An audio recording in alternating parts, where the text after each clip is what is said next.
याकित को शांति का वचन भाई भगत सिंह के द्वारा फरवरी 15।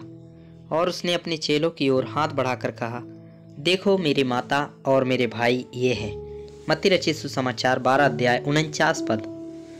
जब यूसुफ अपने दोनों पुत्रों को याकूब के सामने ले आया तब उसने उन पर हाथ रखे। उत्पत्ति 48 अध्याय का 14 पद। ऐसा करने से उसने उन लड़कों को अपने पूरे परिवार के साथ यह कहते हुए जोड़ दिया, तुम मेरे संतान हो, भले ही तुम मिस्र में जन्मे हुए हो, तुम मेरे परिवार से हो। अब तुम्हारा उन आशीषों में बराबर का हिस्सा है जो परमेश्वर ने इब्राहिम और उसके वंश को दिए हैं। उन पर हाथ रखकर उसने उन्हें यह भी याद दिलाया, अब मेरे पोते मिस्र और उसके धन या वैभव से धोखा ना खाओ। परमेश्वर ने तुम्हें इब्राहिम की अन्य संतानों के साथ एक महान आत्मिक और अनंत मीरास दिया है। इस प्रकार हाथ रखने के द्वारा हम अपनी आत्मिक एकता और परमेश्वर के संतान जो प्रभु यीशु मसीह के बहुमूल्य लहू द्वारा खरीदे गए हैं, उनके साथ अपनी एकता दिखाते हैं।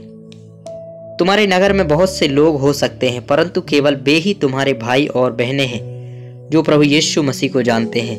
मत्ती रचित सुसमाचार 12 अध्याय का 50 पद में हमारे प्रभु ने कहा, क्योंकि जो कोई मेरे स्वर्गीय पिता की इच्छा पर चलेगा वही मेरा भाई और बहन और माता है। हाथ रखने में हम घोषणा करते हैं कि हम उन लोगों में से हैं जो प्रभु से प्रेम करते हैं। राष्ट्र या संस्कृति या शिक्षा के बावजूद हम एक ही परिवार के हैं। हम संसार और उसके आकर्षणों से और अधिक धोखा नहीं खा सकते। अतः हाथ रखने का पहला महत्व सभी विश्वासियों के साथ हमारा आत्मिक संबंध है। दूसरा, हाथ रखने के द्वारा हम प्रभु यीशु मसीह के बलिदान पूर्ण मृत्यु में उनके साथ अपनी पहचान की घोषणा करते हैं।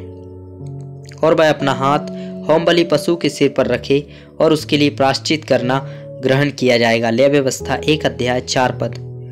जब भी कोई मिलाप वाले तंबू के द्वार पर बलि चढ़ाता था, वह उस जानवर पर हाथ रखता था और अपने पापों को स्वीकार करता था।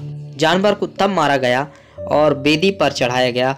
जानवर पर हाथ रखकर उसने घोषणा की, यह जानवर मेरे स्थान पर मरने वाला है। वह खुद अंदर नहीं जा सका, उसके स्थान पर जानवर को मारकर बलि के लिए अंदर ले जाया जाता था। इसी तरह विश्वास के द्वारा हम घोषणा करते हैं कि प्रभु यीशु मसीह हमारे स्थान पर मर गए। इस प्रकार प्रभु यीशु की मृत्यु में हमारी आत्मिक पहचान हाथ रखने के द्वारा अभिव्यक्त होती है।